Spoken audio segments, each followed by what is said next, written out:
Okay, can you hear me? Yeah, okay, we're on. Hi everybody. My name is Loris Crow. I'm a developer advocate at Redis Labs, and I live in Italy. These are the languages that I play with the most, my social media stuff, and a picture of me doing scuba diving. Let's get into the stuff because I have a lot of things to say. I'm sorry, I know it's the last day, the last session, but I tried to slim it down as much as I could. So normally when people talk about communication patterns in distributed systems, they mostly talk about inter-service communication, that is service A communicating to service B. And that's fine, especially because there are a lot of things to say on the subject, like who is supposed to do what, and who dictates the shared language, etc. In this session, though, I want to zoom in on a single instance, on a single service, sorry. And in fact, whether you have 100 microservices or just one big monolith, it doesn't matter, because I want to focus on what happens inside a single service. So let's zoom in on service A and forget all about other services. When we peek inside the box of a service, we rediscover that services are actually made up of different pieces working together. And in this image, we have two instances of the same application with a load balancer sitting in front of them. And this could be two containers, or it could be two processes. In the case of processes, you wouldn't replicate also the HTTP server. But the idea is that you are scaling out. You have more than one instance, and the details on how you deploy them don't really matter for the scope of this presentation. Let me give you one very common example, and while doing so, also introduce the fundamental practice of making applications stateless. So let's say that your application is an e-commerce website. We have an item catalog that sits in the database, and each user has a shopping cart that they can fill by browsing the website. Now, where should the shopping cart live? A reasonable answer would be inside the session, but there are some important details to consider. First of all, enabling sessions in ASP.NET Core is very easy. It's just 2 lines of configuration. Here you can see add session and then use session to enable the middleware. And with this configuration, the session state is stored in the application memory, and it's connected to a specific client by a cookie that contains the session ID. A similar concept will also apply if you were using JVT. So the concept of session is, this is an example geared towards web application, not necessarily API applications. But the concept still kind of applies. So after we are done enabling it, we can access the session object from the HTTP context of our request. And this session object will be the same across different requests coming from the same browser. And if you Google shopping cart ASP.NET, you can find plenty of tutorials that tell you to do carts this way. But there are a few problems, a couple of problems with this setup. The first one is that if you keep the data in memory, then you bring upon yourself a ton of operational problems. If we have more than one instance of our application, like we scale out, like in the picture, then we will need to route all requests coming from the same session to the same instance, because otherwise the user will lose their cart, or even worse, if you start bouncing requests, sometimes they go to instance 1, sometimes they go to instance 2, they will start having an inconsistent cart, which is even worse. So also deploying updates is going to be more painful, because every time you restart a service, sessions contained in it will disappear. And you will need to configure a load balancer to do sticky sessions, which are going to make dynamic scaling really annoying, if that wasn't already enough. So the fix for this is simple. Just move the data inside a fast in-memory database. And this way, you won't need sticky sessions anymore. Nowadays, you would probably use Redis for this. There are some alternatives, sure. And you could also store this, the cards inside your main database. It's not illegal. But yes, there are a few exceptions where you have a huge, very complicated cart and you want to keep it with the rest of your data. But generally speaking, cards tend to be something, they're session information, so you don't want to persist them like other stuff. And think, for example, Deliveroo or other food delivery services. Either a user completes an order in a few minutes or they want it all. So there is no big reason to persist the cart overnight. So in ASP.NET Core, to enable distributed caching, again, it's a couple of lines or a couple of statements, let's say, more than 2 lines, but not many. Add distributed memory cache to enable distributed caching, and add stack exchange Redis cache to configure Redis as a backend for your distributed caching. Stack Exchange is part of the method name because ASP.NET Core is using the Redis client developed by them. So now you can use the session object just as you did before, but with the added benefit that the session will now be accessible from all application instances, so no more sticky sessions. And if you remember, I mentioned two problems. The first one we just solved by moving sessions to Redis. But there is a second one still standing, and that is in ASP.NET Core, sessions are browser sessions, not user sessions. So this means that if we were to save the card state directly in the session object, the same user would see two different cards when logged in from two different devices. Normally, I think you would want your users to be able to continue building their order once they get home and switch device, maybe from a phone to a PC or a tablet. Again, the fix is not particularly involved. All we need to do is to keep inside the session a reference to the user ID, and then use that information to store and load card data from the IDistributedCache interface. In this code, I'm injecting an IDistributedCache into my controller, and then I'm able to access it. Notice that the cache is not session-specific, like HTTP contest.session was. So you need to specify in the key name whose card you are trying to fetch. So now we have the card that is user session specific and not browser session specific anymore. Now users are able to use different devices to continue building their order, and they won't experience any service degradation if you are scaling dynamically in the meantime. So congratulations, this is how you set up distributed caching in your system. It's really just a configuration option, basically.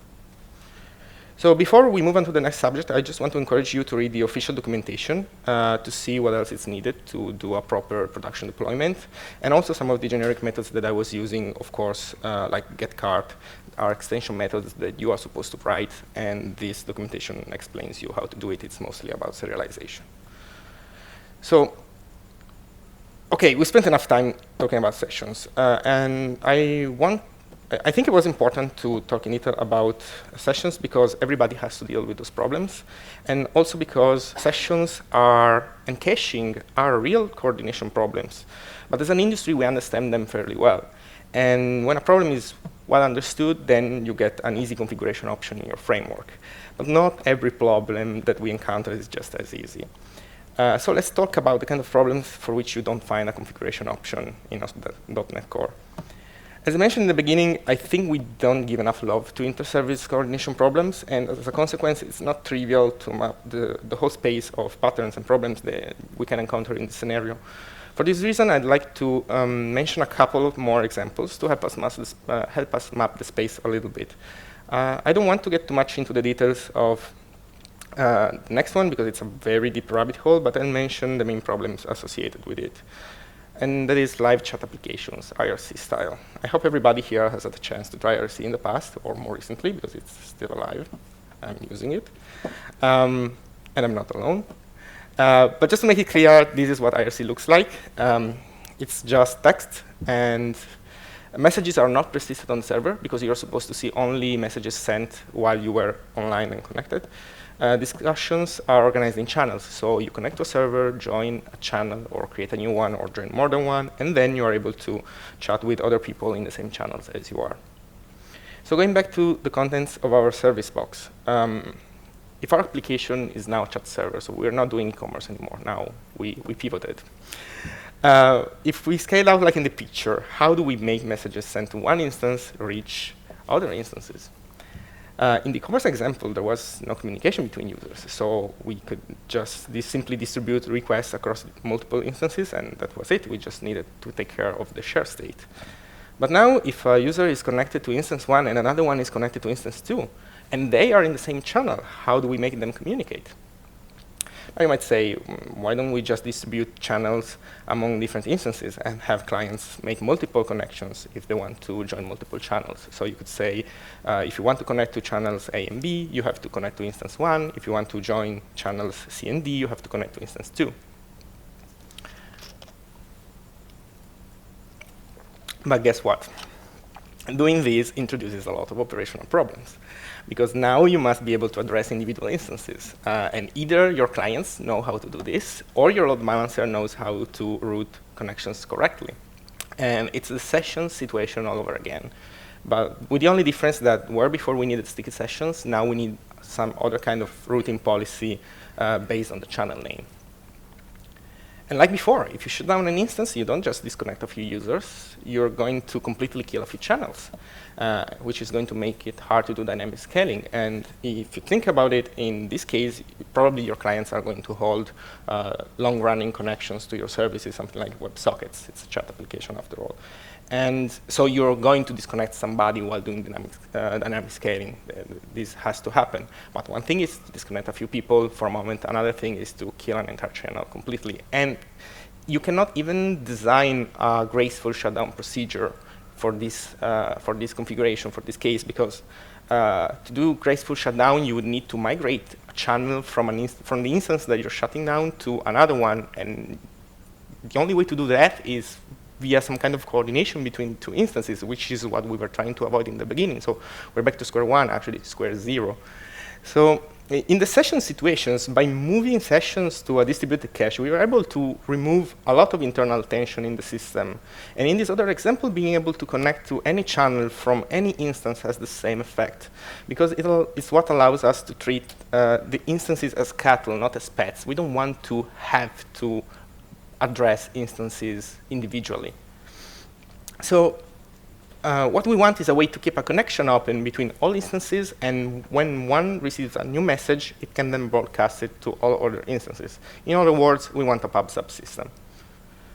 Now, it might surprise you, but there aren't that many pub sub implementations out there, pure pub sub.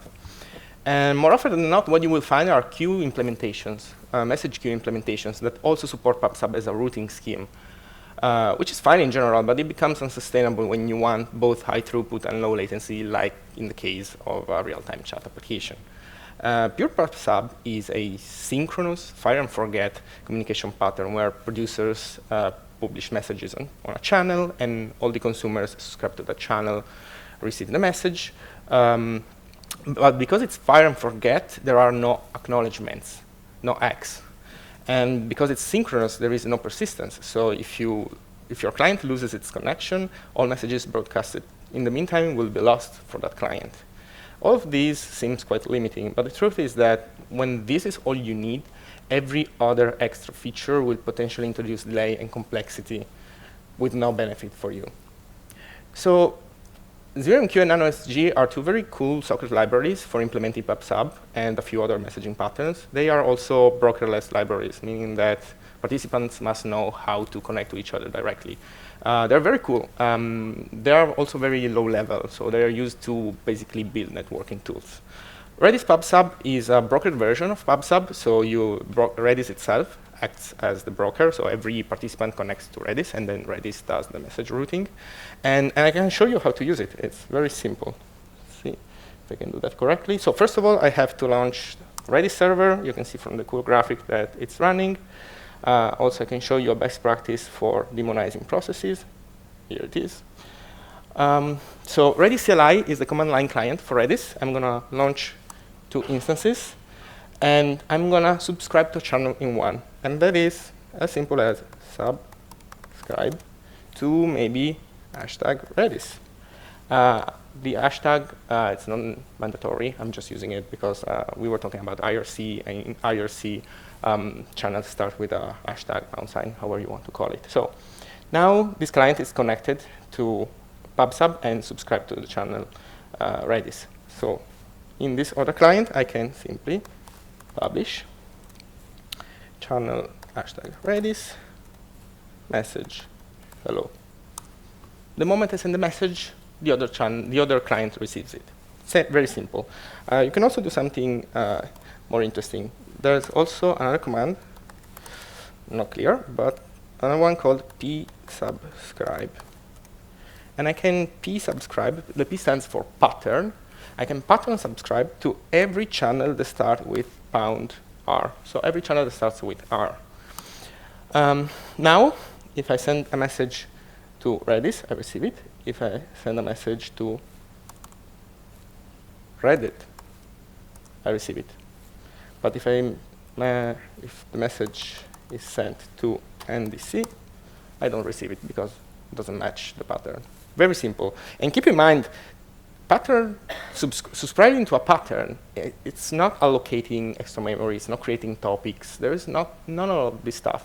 Channel names in pure pub/sub, they are just simple strings that the system pattern matches to decide the routing. There is no resource allocation behind this. Okay, going back to the presentation. So in the case of our chat application, then, pub/sub is exactly what the application needs. In a sense, pub/sub is IRC. It's just for applications and not for humans. And I'm sure that there are many applications silently screaming that they need it. If your first stop for solving this went to Kafka or enterprise service bus like nService bus or something else, I suggest you read this blog post that I wrote for our technical blog. In it, I discuss the differences between ZeroMQ, Rabbit, Kafka, and a few others. And I talk about which problem is best solved by each.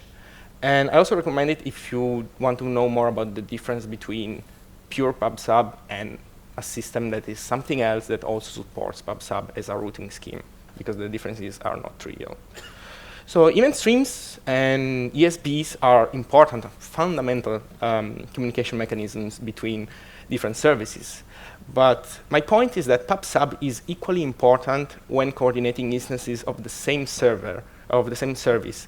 And it's a shame that we don't spend enough time talking about it. So let me show you another example that highlights how useful humble pub/sub can be. We covered two extremes of the space, and my next example is going to be closer to sessions. The concept is not new, but I wanted to give it a cool name to my take on solving it. So I called it memolock. So what's a memolock and why should you care? Well, there's a problem called cache stampede that you might have heard of. And it's something that happens when a service is under heavy load and there is a cache miss on a popular value. So normally on a cache miss, you generate an updated version of the missing value and put it back in the cache.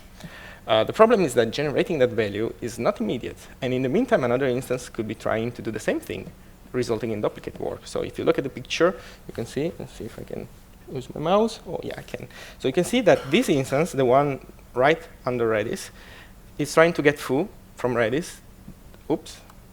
Trying to get foo from Redis, doesn't find it, then goes on the database, retrieves the value, and saves it back into Redis. But in the meantime, there's a second instance that is also trying to find foo on Redis, doesn't find it, and then it does the same thing. And this work is completely useless. It's just duplicate work. So this is a cache stampede. And under heavy load, this behavior makes bad things go worse, because you are bound to have more and more requests piling up for popular values, popular missing values. And this is going to cause more duplicate work. And if you're eating your database, you're going to even slow down more producing that value, which is going to enlarge, make it wider your stampede window. So it's a vicious cycle. And how do we break out of it? There are a few different ways to mitigate this problem. Some require good statistical knowledge of your domain, so I'll skip them because they are too specific in a way. And this leaves us with everybody's most dreaded part of concurrency, locks. But while you might not like them, they're the diet of choice for 4 philosophers out of 5, so they're not that bad. But all jokes aside, locks can be useful when used with parsimony. So by protecting each value with a lock, we ensure that only one process can hit the database, and that completely prevents the stampede. So our scheme at that point would be, I try to search for foo on Redis. I don't find it. So before going blindly hitting onto the database, I try to acquire a lock for foo. And I only go onto the database if I can acquire that lock. So, okay, these sound simple on paper, but concurrency is never easy, right? So let me show you how to do locks with Redis.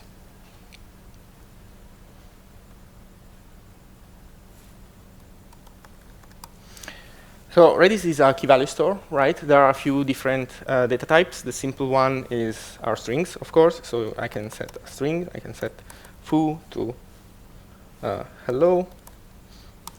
This creates foo. I can get then foo. If I get foo, I get my hello back. Super easy. I can also delete it. OK. I can also do something more. I can do set lock colon lock colon foo to hi. But I can say I want to set it only if the key does not exist before, because otherwise it would override the existing key. So with this command, I get OK the first time. But let's say I try again, and instead of hi, I try ciao. This time I don't get OK, I get nil. And if I try to get foo, lock colon foo, I get hi, I don't get ciao. Because the NX option not existing makes the command work only if the key does not exist yet. This is enough to make a lock, but it's not enough, because in a distributed system, a lock that never expires is useless, because something is going to blow up and acquire the lock forever otherwise. So you need locks that expire over time. And that's as simple as adding another option. So I can delete this weird lock. And now I can create a lock. This time, let's try with the ciao value. And I create it with an expire. So I can expire it after 5 seconds. So now I create the value. I can get it. But after 5 seconds, the key doesn't exist anymore, and I can't get it anymore. So the lock was released. This is actually a lease. It's not a lock. But this is what it's useful to have. So very simple. It's one command, 2 options. You can also specify the expire in more than just seconds. It can be more precise than that, but that's easier to present. So going back to our sample code, this becomes this. The value is probably best if it's a unique ID or something like this, because then you can know if that lock, knowing that the lock exists doesn't tell you if you are the one holding it or not. So a unique value helps you, it's called fencing, helps you understand that and avoid doing work, avoid doing like a write to Redis if you're not the one holding the lock anymore. So now, what do we do if we don't acquire the lock? Well, in that case, it means that there is somebody else that's producing the value. And if only there was a way to get notified when they're done, right? And if you think about it, PubSub is exactly what we need in that situation. We just want a live notification. We don't want to be woken up at 5 because our hard drives are filled with undelivered messages. It's only something useful while the application is still alive. The instance is still alive. So for the sake of completeness, if we were able to acquire the lock, we should also then publish on PubSub that we are done. So this is a more complete version of that code.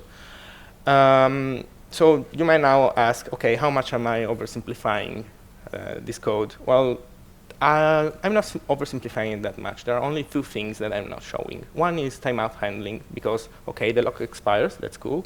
But you cannot stay forever waiting on PubSub for a notification that it's never going to come, potentially. So you need to time out of that. The second one is that you need to check for the key again inside Redis after you subscribe. Let me show you this a little bit better. So the whole scheme is, if I get foo, I try to get foo from Redis. I find it, I'm done. If I don't find it, I try to acquire the lock. If I can't acquire the lock, then I subscribe. But between when I try to get foo and when I subscribed, there is a small window in which the other process might have finished producing foo and sent out a notification, and I would miss it because I'm not yet subscribed. So after you subscribe, you need to get foo again to make sure, to basically close that window. That's one way of solving it. There are also alternative ways.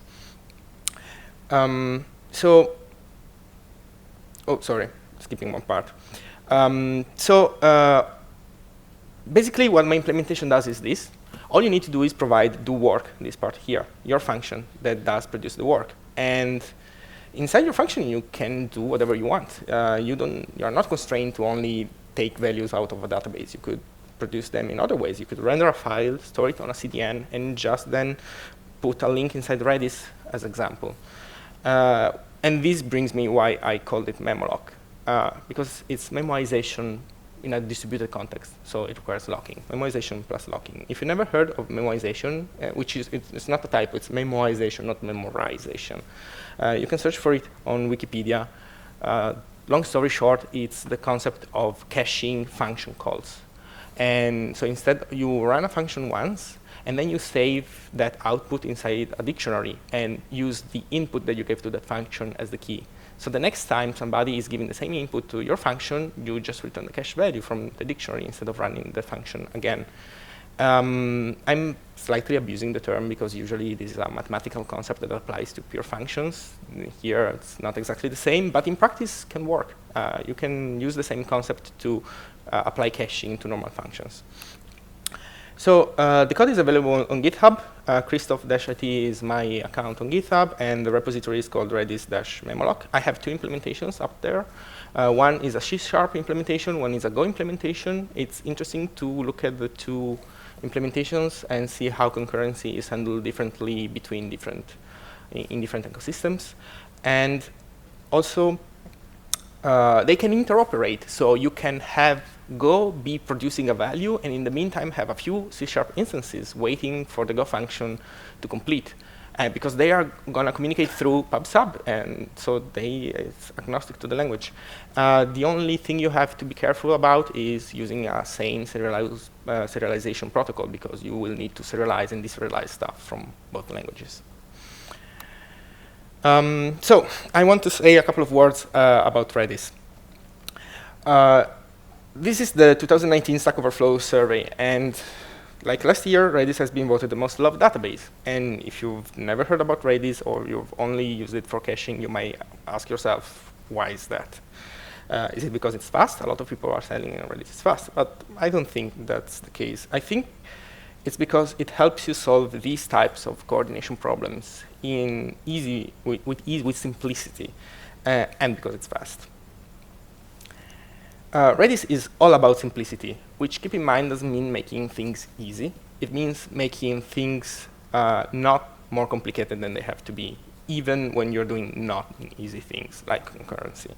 Redis gives you small orthogonal pieces that you then compose together to make a perfect solution for your use case. And then from that, you get speed, maintainability, reliability, all the good stuff. Also, going back to the spectrum that I was showing of coordination problems inside a single service, you can see that there is a big hole in there. So what's in it? The answer is, I have no idea. I don't know. I think we don't talk enough about this stuff. And I can come up with a couple more examples that I've seen in my previous jobs. And probably there's a piece of literature out there that has a few more. But there are not configuration options in a framework. And you might have seen some of these situations and maybe not recognized it. One thing that I noticed is that when you don't get coordination right, you end up with operational problems. So if you think about past systems that you worked on that were nasty to operate, then maybe that was because coordination within the service was not handled correctly.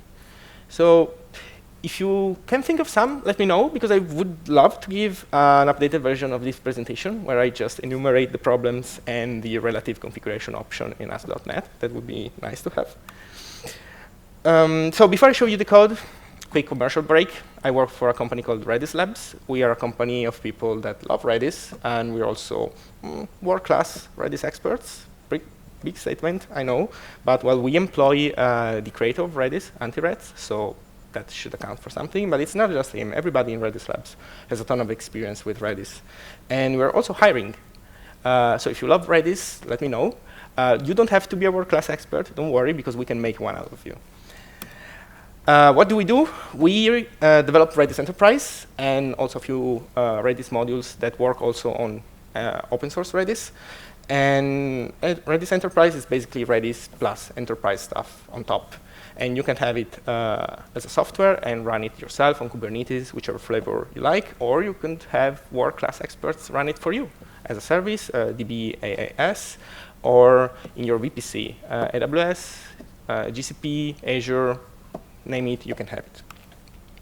OK, let's go on to the code and the demo. This part I didn't rehearse, so bear with me.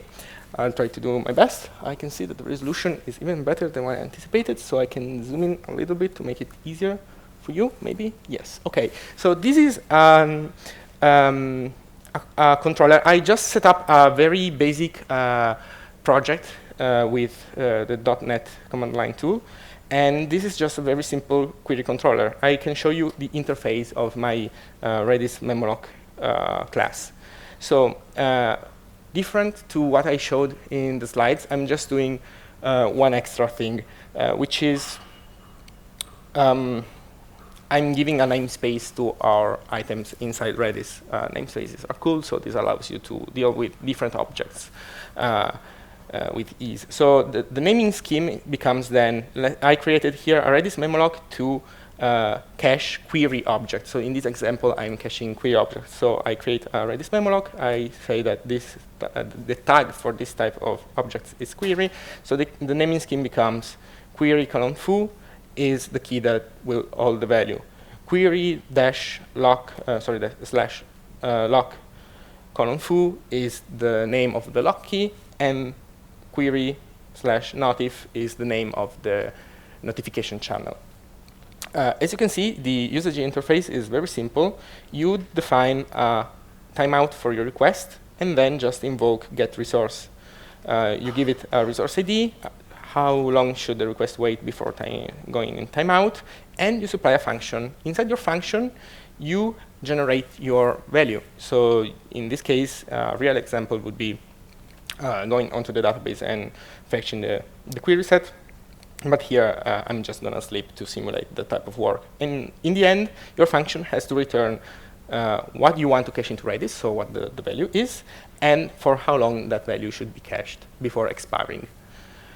I can show you this running. So I can launch the project. OK. I'm also using curl to create requests for our .NET Core app. I'm using the -k option because I haven't set up properly HTTPS locally. I have no certificates, so that allows me to use it nevertheless. So here I'm calling query simple foo.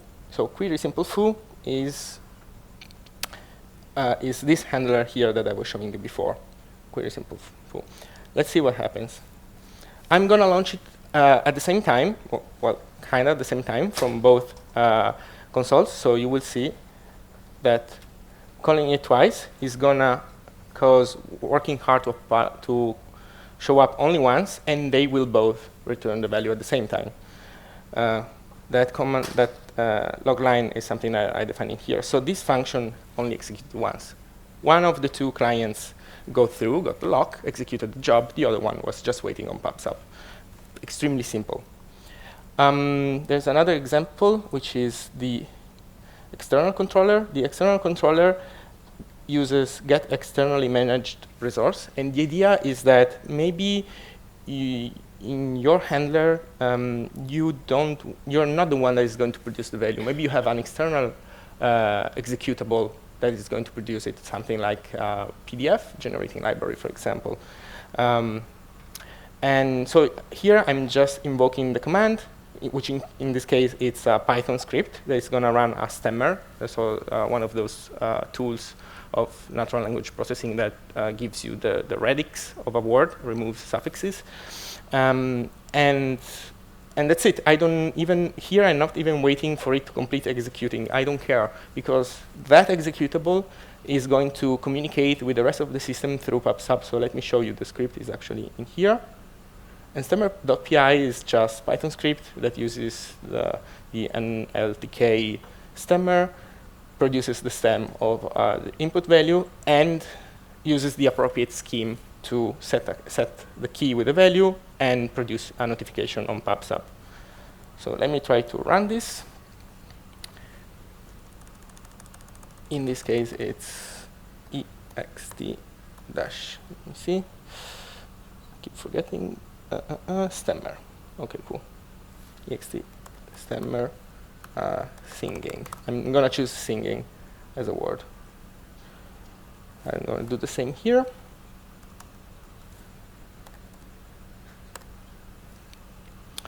ext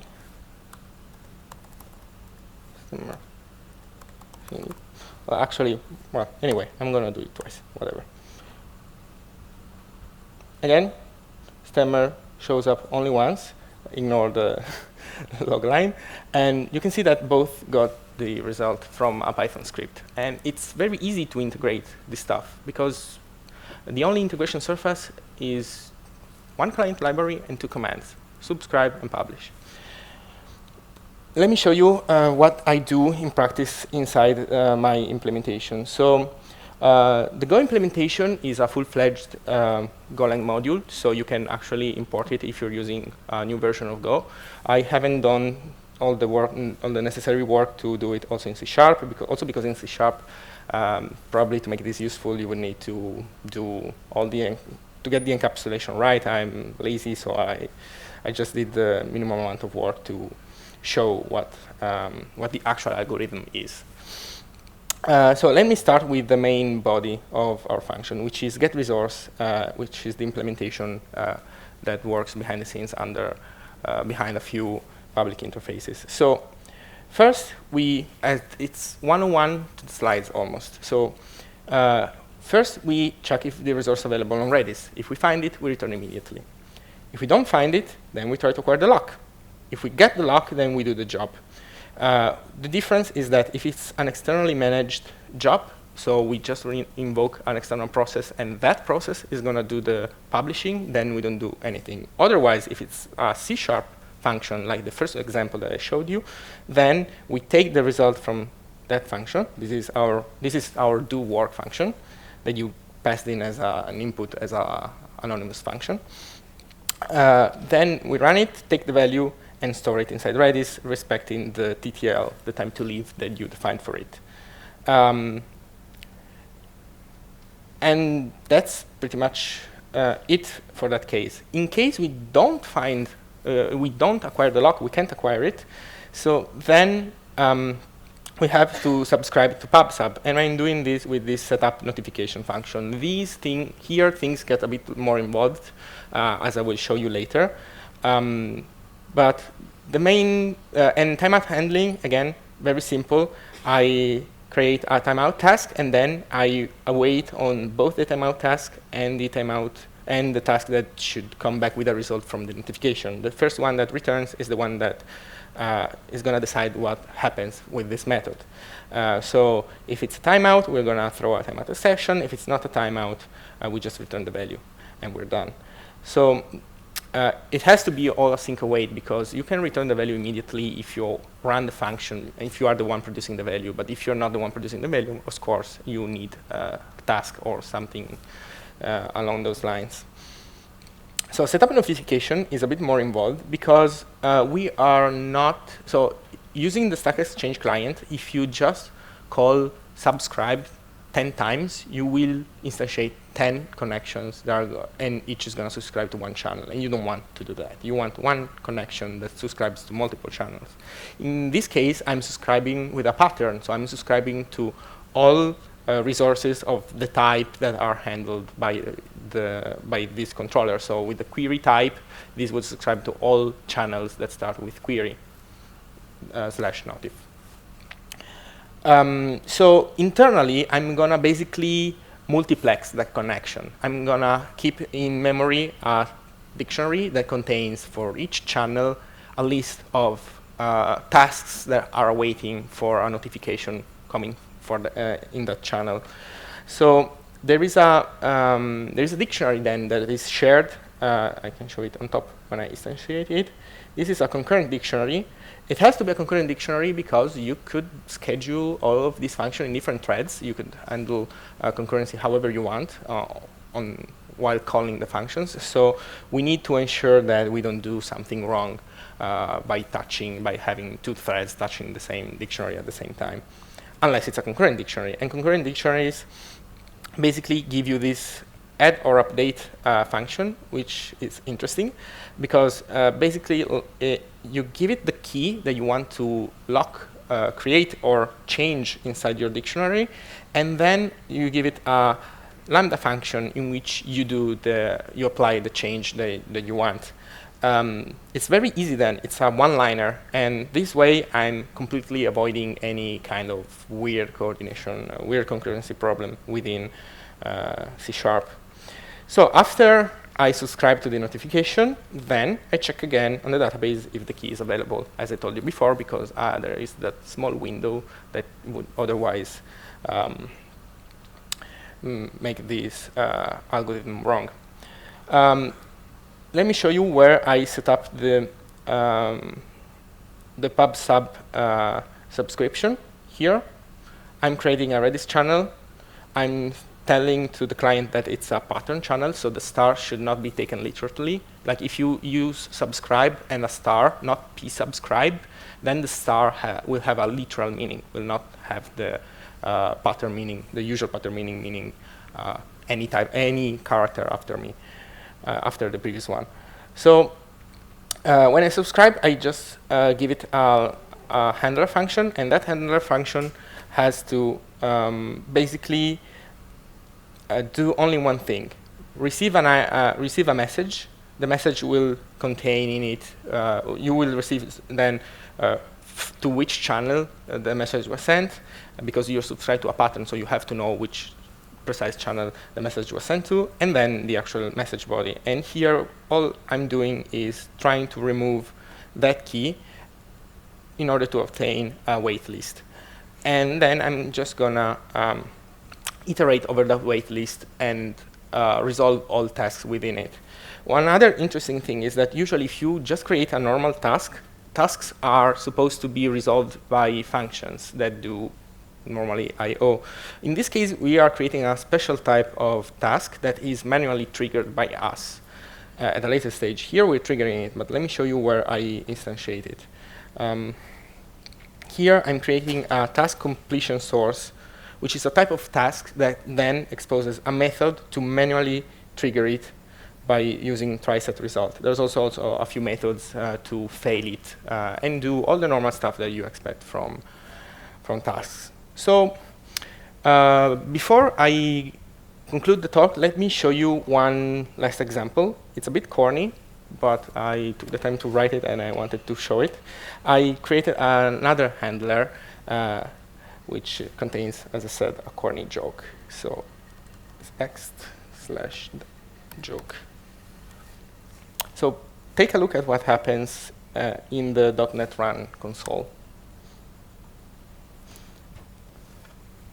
So the great .NET Core runtime is speaking to us, and it's asking us to determine if 1 is a prime number or not. So it's up to us to find that solution. I'll give you a moment to think about this. In the meantime, I'm going to open Redis CLI. So it is up to us. Raise your hand if you think that 1 is not a prime number. If it is, if you don't care. OK, a few, no? 2, sorry, it's a yes? Well, let's see. So I have to set ext dot 1 to yes, and then publish to ext/notif: 1 yes. Did we make it in time? Yes, we did. And at the end of the day, the .NET Core runtime doesn't even care. But this is to showcase that the integration surface is so small that I can do it in a client command line easily. So that's it. Thank you very much for listening. I